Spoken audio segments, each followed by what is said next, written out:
فرماتے ہیں کہ میں نا مزدور لینے گیا، بغداد کے چوک میں مزدور بیٹھے ہوتے تھے، تو میری ان مزدوروں میں سے ایک نوجوان بچے پہ نظر پڑی۔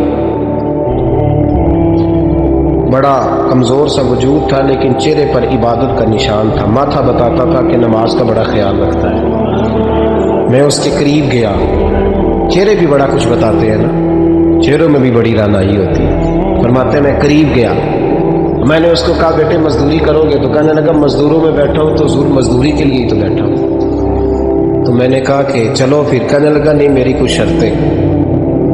میں نے کہا بتاؤ؟ کہنے لگا پہلی شرط یہ ہے کہ لوگ 4 دینار دیہاڑی لیتے ہیں، میں 3 دینار لوں گا۔ میں نے کہا یار میری تو بڑی بہترین ہے، باقی بھی اس طرح کی رکھ لیں۔ اس نے کہا حضور دوسری شرط یہ ہے کہ میں آپ کی مکمل بات مانوں گا لیکن جب اذان ہو جائے گی پھر آپ کی نہیں سنوں گا۔ تیسری بات اس نے یہ کی کہ حضور میں آپ کے گھر میں کام کروں گا پر آپ کے کسی سوال کا جواب نہیں دوں گا۔ کہتے میں نے کہا یار تو بڑا عجیب ہے، شرطیں تو مالکوں کی ہوتی ہیں۔ کہنے لگا جی بہرحال میں شرطیں لگا کے جاتا ہوں۔ فرماتے ہیں میں اسے گھر لیا، کام میں نے اس کو بتایا تو جو کام مزدور سارے دن میں کرتا ہے نا اس نے 2 گھنٹے میں کر دیا۔ ہمارے مزدور سگریٹ پینے میں بھی تو آدھا گھنٹہ لگاتے ہیں، وہ چائے پینے جائیں تو پونا گھنٹہ وہاں۔ ان کو بھی تو دیانتداری کرنی چاہیے کہ نہیں کرنی چاہیے؟ معاہدہ کیا ہے نا جی تو پورا اترنا چاہیے۔ کہتے 2 گھنٹے میں۔ اب کام جب بندہ شروع کراتا ہے تو کام اور نکل آتا ہے۔ کہتے کام میں نے اس کو اور بتا دیا، وہ کرنے لگا۔ اس نے مٹی نکال کے رکھی تھی باہر رستے میں، تو اذان ہو گئی زور کی، اس نے وہیں کدال چھوڑی کہی اور چلنے لگا۔ تو میرا بیٹا کہنے لگا اس کو ذرا برابر کر دو۔ کہنے لگا چپ کر جا، تیرے باپ سے بات ہوئی تھی، جب اذان ہوتی ہے تو میں کسی اور کی نہیں سنتا، صرف اللہ رسول کی سنتا ہوں۔ کہتے ہیں مسجد چلا گیا، نماز پڑھ کے آیا تو دوپہر کا وقت تھا۔ میری بیوی کہنے لگی اس کو کھانا کھا لے۔ کہتے ہم نے کہا کھانا کھا لو، تو کہنے لگا میں نے روزہ رکھا، رمضان بھی نہیں تھا، نفلی روزہ رکھا۔ فرماتے ہیں شام ہوئی، میں نے 3 دینار دیے تو میں نے کہا تیرا نام کیا ہے؟ کہنے لگا میں نے آپ سے کہا تھا میں کسی سوال کا جواب نہیں دوں گا۔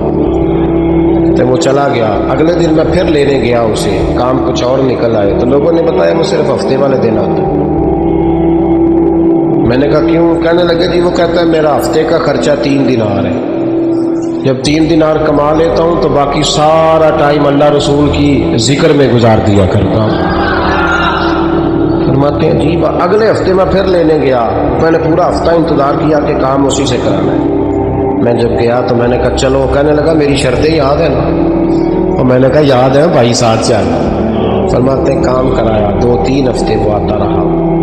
ایک ہفتے میں گیا تو لوگوں نے کہا حضور آج نہیں آیا، کیوں؟ کہنے لگے بیمار ہو گئے۔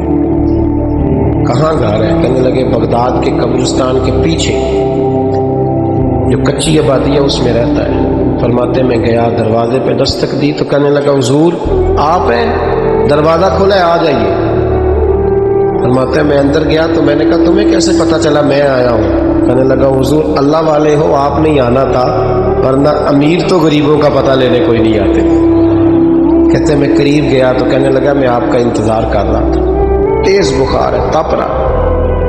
جیب سے کچھ پیسے نکالے، کہنے لگا یہ پیسے رکھ لیں۔ ایک انگوٹھی نکالی، کہنے لگا حضور آج رات کو میرا انتقال ہو جائے، ان پیسوں کا کفن خرید کے صبح جنازہ پڑھ کے مجھے دفن کر دینا، اور جب دفن کرو تو یہ انگوٹھی لے کے عصر کے بعد ہارون رشید کے پاس جانا،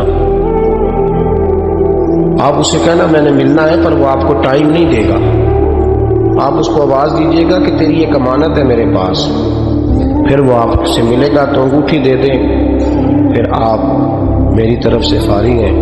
حضرت فرمانے لگے تیرا نام؟ اور کہنے لگا حضور وقت تھوڑا ہے، آج رات میں نے جانا ہے، بڑی لمبی معافی مانگنی ہے رب کریم سے، اگر مناسب سمجھے تو مجھے اپنے رب سے تنہائی کر دیں۔ فرماتے ہیں میں آ گیا اور اس کی باتوں نے مجھے ساری رات سونے نہیں دیا۔ فرماتے صبح بڑی مشکل سے سورج نکلا، میں گیا دروازے پہ ہاتھ رکھا تو دروازہ کھلا ہوا تھا، اندر داخل ہوا تو خوشبوئیں میرا استقبال کر رہی تھی، جب چہرے سے کپڑا ہٹایا تو اس کا تو انتقال ہو چکا، انتقال ہو چکا، ایسے جیسے کسی کا دیدار کر کے سویا۔ کہتے میں تو 2 آدمی لے گیا تھا جنازے پہ، پر پتہ نہیں دنیا کدھر کدھر سے آئی، کہاں کہاں سے اکھاں جدوں میٹیاں زمانہ مینوں روے گا، اپنا تے اپنا بیگانہ مینوں روے گا۔ فرماتے ہیں میں تو 2 بندے لے گیا تھا، پر پتہ نہیں مخلوق کہاں کہاں سے آئی۔ جنازہ پڑا، دفن کیا۔ ہارون رشید کے پاس میں عصر کے بعد گیا، میں نے بلانا چاہا پر بادشاہ کا میری طرف دیکھا ہی نہیں۔ میں نے اس کو کہا تیری ایک امانت میرے پاس ہے۔ فرماتے ہیں مجھے کونے پہ لے گیا، کیا بات ہے، کمرے میں بلایا، میں نے انگوٹھی دی۔ ہارون رشید تو چیخے مارنے لگا، کہنے لگا انگوٹھی والا کہاں ہے؟ میں نے کہا وہ تو انتقال کر گیا۔ کہنے لگا مجھے قبر پہ لے جا۔ کہتے میں قبر پہ لایا تو وہ لیٹ گیا، تڑپ کے رونے لگا۔ میں نے کہا میرا کلیجہ پھٹ جائے گا، نہ اس نے کچھ بتایا نہ تو نے بتایا، یہ کون تھا؟ تو ہارون رشید کہنے لگا یہ میرا بیٹا تھا۔ میں نے کہا تیرا بیٹا اور مزدور؟ کہنے لگا حضور یہ حضرت داؤد تائی کے پاس بیٹھا کرتا تھا، ان کا مرید تھا، مجھے روز کہتا تھا ابا تو نے بڑی دنیا اکٹھی کر لی ہے، مرتے وقت تجھ سے ٹانگیں سمیٹی نہیں جائیں گی، اتنا حساب نہیں تو دے سکے گا۔ میں اس کو سمجھا دیتا، اس کی اماں سمجھا دیتی۔ یہ روز ہمیں کہتا چھوڑ دو آ جاؤ اللہ رسول کی بارگاہ میں جھک جائیں، ہم ایک دن یہ چلا گیا۔ کہنے لگا پھر تمہارا راستہ اور ہے اور میرا راستہ اور ہے۔ یہ سونے کی انگوٹھی غلطی سے اس کے پاس رہ گئی، غلطی سے ہیرے کی انگوٹھی چلی گئی۔ کہنے لگا دیکھو میرے بیٹے نے آج وہ بھی واپس کر دی ہے۔ پھر تڑپ کے کہنے لگا ہارون رشید تھا تو یہ میرا بیٹا، پر میرا مرشد نکلا، میرا پیر نکلا۔ بھائی زندگی تو بڑی تھوڑی ہے نا۔ بابا صاحب نے کہا تھا اٹھ فریدہ ستیا، اور داڑھی آ گیا پور، اگا نیڑے آ گیا، پچھا رہ گیا دور۔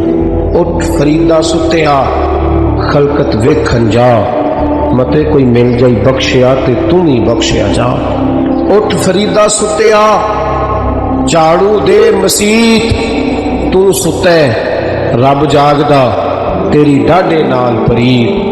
میرا رب ہمیں بھی اپنی بارگاہ میں قبول فرما۔